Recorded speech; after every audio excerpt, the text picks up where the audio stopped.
मात्र 10 साल की उम्र में ही उस वीरांगना ने स्वाधीनता की चिंगारी को महसूस कर लिया था। अंग्रेजों से मुक्ति पाने की सनक ने उसे बम बनाना और पिस्तौल चलाना सिखा दिया।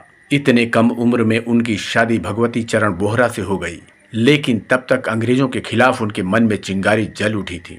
अंग्रेज सरकार भगत सिंह और राजगुरु को पूरे लाहौर में ढूंढ रही थी। ऐसे में उस दुल्हन ने घर से बाहर निकलने का निर्णय लिया और राजगुरु और भगत सिंह को सुरक्षित उनके लक्ष्य तक पहुंचाया। फिर क्या, इसके बाद वह कूद पड़ी स्वाधीनता की आग में और अंग्रेज अफसर पर गोलियां चलाईं। फिर क्या हुआ जानेंगे हम इस वीडियो में। मित्रों, इससे पहले कि आपने इस चैनल को सब्सक्राइब नहीं किया है तो अवश्य कर लें और बेल आइकन दबाना ना भूलें। दुर्गावती देवी का जन्म 7 अक्टूबर 1907 को इलाहाबाद के सिराथू तहसील के शहजादपुर गांव में हुआ था। उनके पिता बांके बिहारी इलाहाबाद कलेक्ट्रेट में नाजिर थे। 11 साल की उम्र में दुर्गावती देवी का विवाह लाहौर के भगवती चरण बोहरा से हो गया, जो कि एक हिंदुस्तान सोशलिस्ट रिपब्लिक पार्टी के आर्मी थे। शादी के बाद दुर्गावती देवी इस पार्टी की सदस्य बन गईं। तब से लोग उन्हें दुर्गा भाभी के नाम से जानने लगे। सन 1920 में अपने पिता की मृत्यु के बाद भगवती चरण बोहरा खुलकर क्रांतिकारियों के साथ आ गए और उनकी पत्नी दुर्गा भाभी भी उनकी सक्रिय सहयोगी बन गईं। क्रांतिकारी बोहरा ने बम बनाने का प्रशिक्षण लिया था और उन्होंने बम बनाने का प्रशिक्षण अपने पत्नी दुर्गा भाभी को भी दिया। दुर्गा भाभी भी बम बनाने और पिस्तौल चलाने में प्रवीण हो चुकी थीं।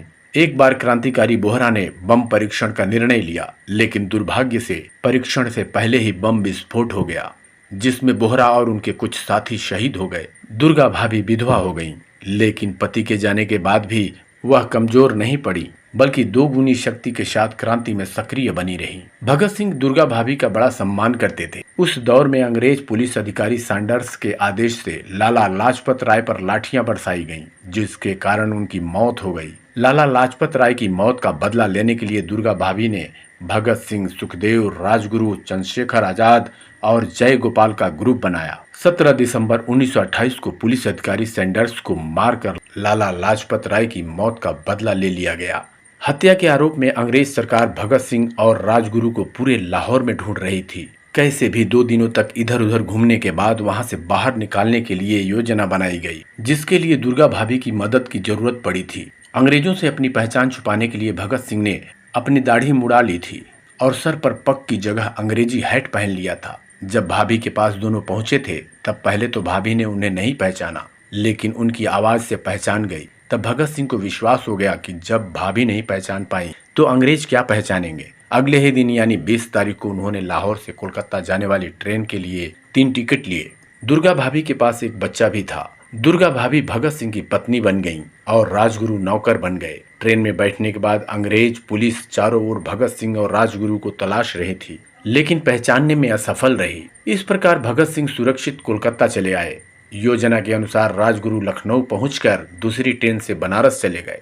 क्रांतिकारियों तक हथियार पहुंचाने में दुर्गा भाभी का अहम भूमिका होता था। जयपुर के राज दरबार में एक राज्य वैद्य थे, जिनका नाम मुक्ति नारायण शुक्ल था। राज दरबार में रहने के बाद भी उनकी सहानुभूति क्रांतिकारियों के साथ थी। दुर्गा भाभी उनसे शस्त्र लेने के लिए जयपुर चली गईं।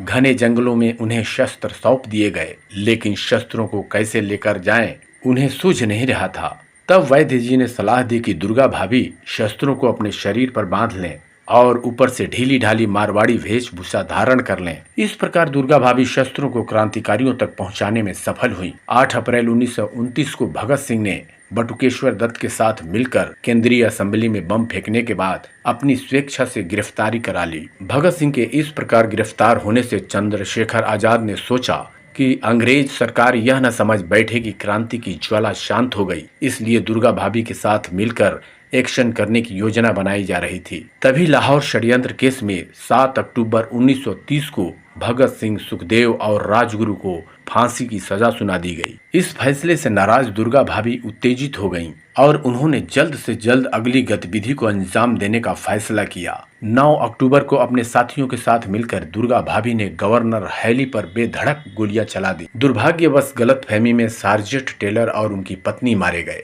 इससे अंग्रेज पुलिस उनके पीछे पड़ गई। सभी साथी पकड़े गए, लेकिन दुर्गा भाभी फरार हो गईं। इसी बीच चंद्रशेखर आजाद ने भगत सिंह, सुखदेव और राजगुरु की फांसी रुकवाने के लिए गांधी जी के पास एक संदेश भेजा कि वह इसके बदले हिंसा का रास्ता त्यागने को तैयार हो गए हैं। ऐसी फरारी हालत में यह संदेश दुर्गा भाभी और सुशीला देवी ही लेकर गई थीं, लेकिन गांधी जी ने उनके प्रस्ताव को ठुकरा दिया था। अपने साथी क्रांतिकारियों के शहीद हो जाने के बाद दुर्गा भाभी एकदम अकेले पड़ गईं। वह अपने 5 साल के बेटे सचिंद्र को शिक्षा दिलाने की व्यवस्था करने के लिए दिल्ली चली गईं। अंग्रेज पुलिस लगातार उन्हें परेशान करती रही। दुर्गा भाभी दिल्ली से लाहौर चली गईं। अंग्रेजों ने उन्हें गिरफ्तार कर लिया और 3 वर्ष तक नजरबंद रखा। फरारी, गिरफ्तारी और रिहाई का यह सिलसिला 1931 से 1935 तक चलता रहा। अंत में उन्हें लाहौर से जिला बदर कर दिया गया। जेल से बाहर आने के बाद अंग्रेजी अफसर उन पर जुल्म ढाना शुरू कर दिए। तब दुर्गा भाभी ने गाजियाबाद जाने का फैसला किया। वहां जाने के बाद वो प्यारेलाल कन्या विद्यालय में एक अध्यापिका के रूप में काम करने लगी। दुर्गा भाभी काफी शांत स्वभाव की थी, इसलिए उस समय लोगों को उनके क्रांतिकारी होने की कोई जानकारी नहीं थी।